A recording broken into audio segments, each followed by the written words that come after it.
全世界上有影響力的文學獎之一，英國國際布克獎公布台灣作家楊尚祖的創作《金陵翻譯》的長篇小說《台灣漫遊錄》摕到大獎。And our winning book is a shining example of nuanced, layered, sumptuous storytelling. The winner of the International Booker Prize 2026 is Taiwan Travelogue by Yang Chuangzi, translated from the Mandarin Chinese by Lin Ping.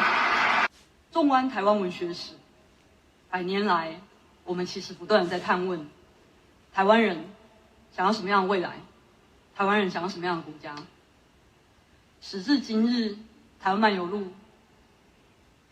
也加入了探問這個問題的行列之一。能夠以台灣作家身份站在這裡，是我的驕傲。